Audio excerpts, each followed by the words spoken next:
അങ്ങനെ കംസൻ അമ്പാടി ശിശുവിനെ കൊല്ലാൻ പലയിടയിലും സേനകൾ അമ്പാടി ജനിച്ച ഓരോ കുഞ്ഞുങ്ങളെയും വധിച്ചുകൊണ്ട് ഇരുന്നു. ഒടുവിൽ കംസൻ്റെ സായിയായ വളരെ സഹായം നൽകിയ ഒരു രാക്ഷസി ഉണ്ടായിരുന്നു. അവളുടെ പേരാണ് പൂടന.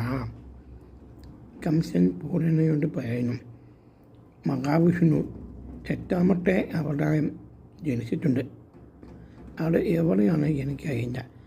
നീ ഏറ്റവും വേഗം പൊയ്ക്കൊള്ളുക. അങ്ങനെ പൂടന ലളിതാവേശം കൊണ്ട് അമ്പാടിയിൽ എത്തുന്നു. അവിടെ മനോഹരമായ പുഴകളും കാവുകളും നിറഞ്ഞ ഒരു തണമ്പഴനും അമ്പാടി. ഏറ്റവും പ്രധാനം ഗോക്കൻ, അതായത് പശുക്കൾ ആയിരുന്നു.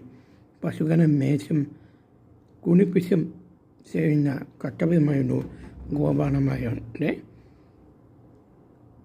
കർമ്മ പദ്ധതി.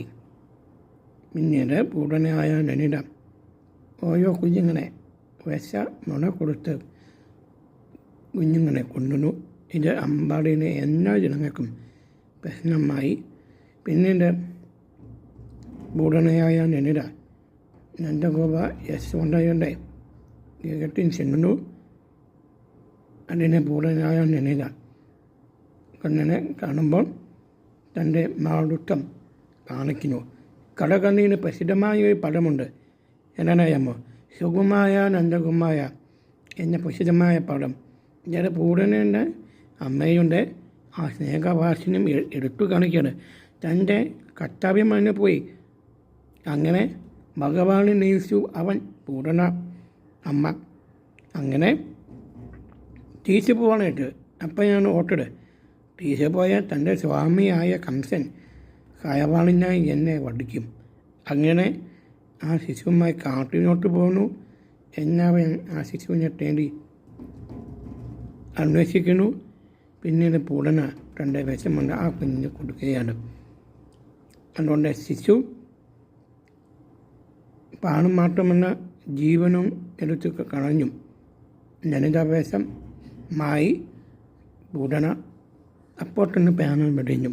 മഹാവിഷ്ണുവിനെ നയിക്കുന്നു. ഇതാണ് പൂടന മോശം. പൂടന വധം വന്നെത്തോ. അതിനൊരു കാര്യം കൂടിയുണ്ട്.